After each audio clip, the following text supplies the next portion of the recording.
कि रात का जैसे ही 10 बजे ना तो अपने बच्चियों के मोबाइल लेकर अपने पास रख लीजिए। रब्बे काबा की कसम खा रहा हूं, आपकी नस्लें बिगड़ने से बच करूंगा। अभी मैं एक बात बताना चाह रहा हूं कि गोंडा बस्ती के अंदर एक मुशायरा था, कल हम लोगों का जलसा, वहां से चले और 3 से 4 बजे 5 बजे करीब फजर की नमाज आकर हमने बहराइची में पढ़ी और एक मदरसा देखा, जामिया उम्मे सलमा लिल बनात, जिनके मोहतमीम हैं जनाब हजरत मौलाना मुफ्ती शुएब साहब दामत बरकातुहुल आलिया। कसम खुदा की उनके मदरसे में ठहरने के बाद हजरत आ नहीं सके, मैं यहीं से मुबारकबादियां उन्हें पेश करना चाहता हूं। बड़े भाई आली जनाब हजरत मौलाना फहीमुद्दीन साहब कासमी तशरीफ रखते हैं, उन तक ये बात मेरी पहुंचेंगी। मैंने मदरसे के नाजिम को बहुत देखा है जो फॉर्च्यूनर से चलते हैं, उनके पास पैसों की कमी नहीं होती। रमजानुल मुबारक का टिकट अभी वो निकाल रहे थे, चूंकि उनको मदरसे के काम से यानी चंदे के लिए जाना है मुंबई। तो मैंने कहा कि हालात मुफ्ती साहब ठीक नहीं है, आप एसी में निकालिए। कई बार इसरार किया मैंने, उन्होंने कहा कि नहीं साथी लोग जा रहे हैं, हजरत रहने दीजिए।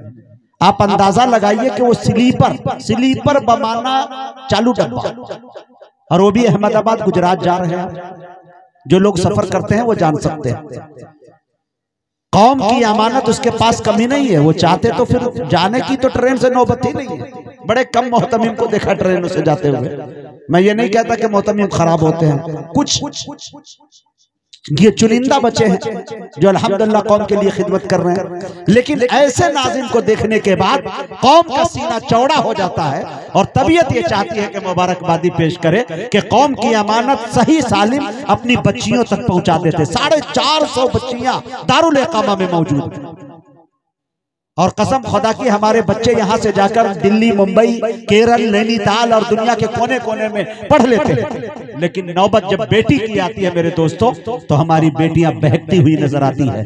कॉलेजेस, यूनिवर्सिटियों के अंदर डॉक्टर और इंजीनियर और प्रोफेसर बनने के बाद मेरे दोस्तों गैरों के दामन में जाके मैंने बेटियों को देखा है।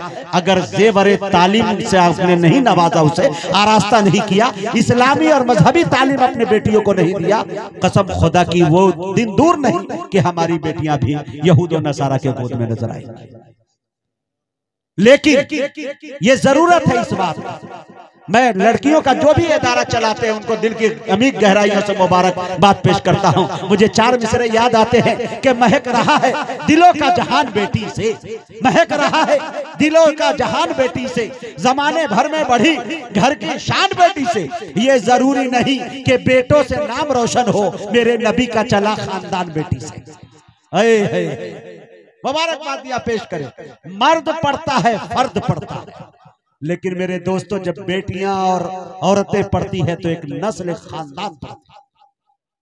इसलिए ताबिश रेहान ने भी अपनी शायरियों के अंदर एक पैगाम ये देकर चले गए मेरे दोस्तों कि अपने बेटियों की खुद हिफाजत कीजिए। बड़ी गहरी साजिशें हैं दुश्मनों की। अभी आप सर्वे को देख लें तो आपके रोंगटे खड़े हो जाएंगे, रात की तारीकियों में नींद नहीं आएंगे। बड़े कमाल की बात मेरे दोस्तों, मसला कौन सा था, कौन सी मजबूरी थी? भाई बैठे थे, बहन घर से अकेली निकली। रात में अपने बच्चों को मोबाइल दीजिए, वाईफाई लगा के दीजिए। आप एप्पल का मोबाइल दीजिए, 13, 14 प्रो मैक्स सब कुछ दीजिए, आप पे एतराज नहीं। अल्लाह ने दौलत दिया, दौलत का सही इस्तेमाल कीजिए।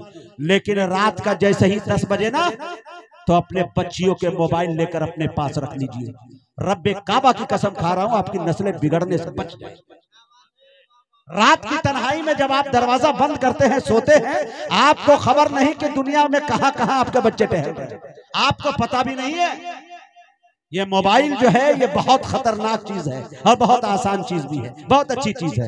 बड़ों को मैंने देखा है, रात का जैसे ही 10 बजा बच्चियों के, अपने बच्चों के मोबाइल को फौरन जब्त कर लेते हैं और अपने सिरहाने रखते हैं। माँ बाप अपने अलग कमरे में, बच्चे अलग कमरे में, और इंशाल्लाह सुबह में फिर दीजिए उसे। इंशाल्लाह इस तरह से अपने औलादों की, अपने बच्चों की तरबियत करने की कोशिश करें। सिर्फ मोबाइल दे देने से जिम्मेदारी आपकी खत्म नहीं होती है। अल्लाह ताला, मैं भूरे खान साहब को मुबारकबादी पेश करता हूँ कि शादी के मौके से आप चाहते तो ऑर्केस्ट्रा कर सकते थे, सियासतदान बहुत सारी चीजें करते हैं, लेकिन आप अपना हौसला बुलंद रखिए भूरे खान साहब। अल्लाह ताला आपको बेइंतहा बरकत अता फरमाएगा, कमाई में भी बरकत अता फरमाया, सेहत में भी बरकत अता फरमाएगा कि आपने ये करके दिखा दिया। मैं एक बात और बताना चाहता हूँ, शोरा हजरात यहाँ बैठे हैं, एक सरजमीन चले जाइए झारखंड। झारखंड के अंदर जितनी भी शादियां होती है, करोड़पति हो, खरबपति हो, या रोडपति हो, या सड़कपति हो, गरीब हो, अमीर हो, कोई भी हो, उनकी छोटी से छोटी शादी के अंदर महफिल रसूल सजाते हैं। ये ऑर्केस्ट्रा को नहीं मानते, ये डीजे बजाना नहीं जानते। मैंने देखा है कि 10-10 लाख रुपए जलसे पे खर्च कर दिए। दुनिया के टॉप 10 के कारी कुरान को वो बुला लेते हैं, दुनिया के बेहतरीन बड़े से बड़े मुकर्रिर को वो बुला लेते हैं, अकाबिर को बुलाते हैं, उलमा को बुलाते हैं। और यही वजह है कि अल्लाह ताला ने बेइंतहा रोजगार अता फरमाया। आप शादियों में बरकत है इससे आएगी, डीजे से थोड़े आएगी। हमारे घर में 2 साल का 3 साल का बच्चा या बच्ची पतली कमरिया बोले हाय हाय, ए माँ बाप 32 सनाया उलिया सनाया सुफला दोनों नजर आ रहा है। मकद शरीफ को मार मार के फुला दिया जाएगा हश्र के मैदान में आपके। आप समझ नहीं रहे हैं। लिहाजा शादी के मौके से पैसा अल्लाह ने दिया है, वलीमा कीजिए और 2 ही घंटे के लिए, 3 ही घंटे के लिए कम से कम इस्लाह मुआशरा, जलसा सीरत नबी, नातिया मुशायरा, मनक़बती मुशायरा ये रख लिया कीजिए और अपने असहाब को याद किया कीजिए। इंशाअल्लाह मैं 4 मिसरे भूरे खान साहब आपके दामन में दे के जा सकता हूँ, इसके अलावा मेरे पास कुछ नहीं है। दुआएं ही दे सकता हूँ, शायरी दे सकता हूँ। वो करे दौलत की ख्वाहिश जिसको दौलत चाहिए, वो करे दौलत की ख्वाहिश जिसको दौलत चाहिए, मुस्तफा के चाहने वालों को जन्नत चाहिए। नात का सुनना सुनाना आशिकों का काम है, नात की महफिल सजाने को भी किस्मत चाहिए। नात का सुनना सुनाना आशिकों का काम है, नात की महफिल सजाने को भी किस्मत चाहिए।